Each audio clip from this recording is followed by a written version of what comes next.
ఏపీలో బంపర్ మెజార్టీతో చారిత్రక విజయం నమోదు చేసింది టీడీపీ. కానీ తెలంగాణలో ఈసారి ఎన్నికల్లో పోటీ చేయకపోవడంతో టీడీపీ తెలంగాణలో దాదాపు మూతపడింది.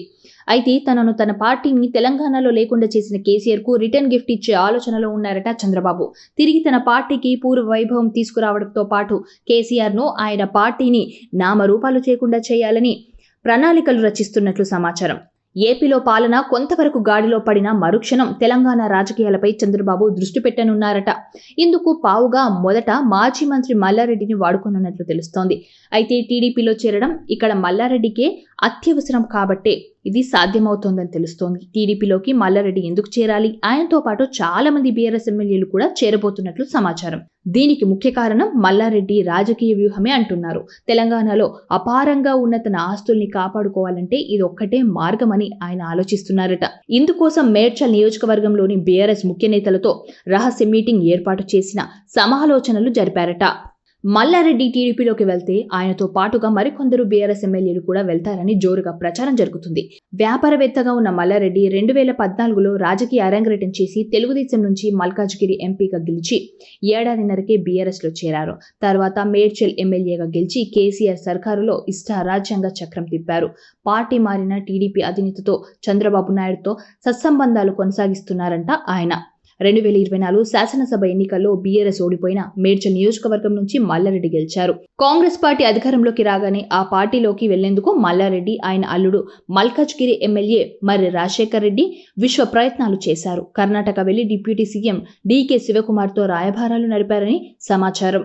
ఆ క్రమంలో లోక్సభ ఎన్నికల షెడ్యూల్ విడుదలవ్వగానే మల్లారెడ్డి తన కుమారుడు భద్రారెడ్డికి మల్కాజ్గిరి కాంగ్రెస్ టికెట్ ఆశించి భంగపడ్డారు.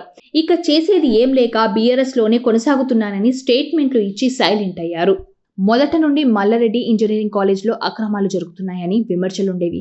తాను మంత్రిగా ఉన్నంత కాలం ఒకటి బయటకు రాకుండా మేనేజ్ చేశారు. అలాగే చుట్టుపక్కల భూములను కబ్జా చేశారన్న ఆరోపణలున్నాయి.